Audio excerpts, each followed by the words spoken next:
Mei 30.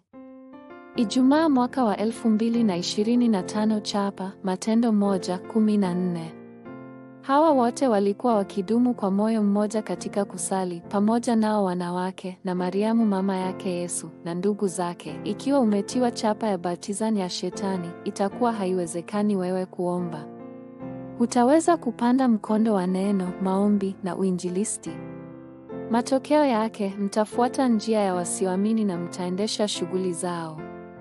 Je, unapaswa kufanya nini ili kubadilisha chapa zako na usiende kwenye njia hii? Kwanza, lazima ujue sikukuu 3 kwa usahihi hadi iwe sehemu ya utamaduni wako.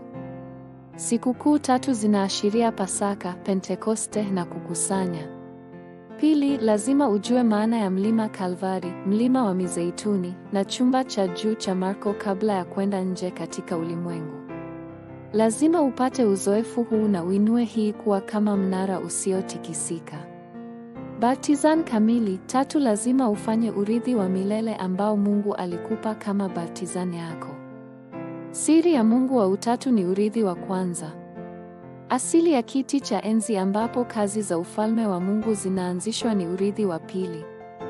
Nguvu ya kushinda kale, sasa na siku zijazo ni urithi wa 3. Kwa kuongezea, mamlaka 5 ni urithi wa 4. Nguvu ya kumshinda Shetani, mtawala wa ufalme wa anga, ni urithi wa 5. Kuwa na uwezo wa kuona siku zijazo ni urithi wa 6. Hii inaashiria CVDIP yako.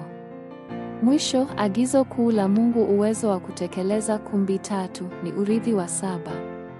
Aina hizi 7 za urithi lazima ziwe batizani zako. Lazima uweke kando muda na kuanza kumakinika ili kubadilisha chapa zako. Ombi la leo. Mungu Baba, naomba niwe remnant ambaye huacha nyuma kazi bora za milele kama baraka za kiti chako cha enzi zilizokita mizizi sana ndani yangu. Katika jina la Yesu Kristo naomba. Amen.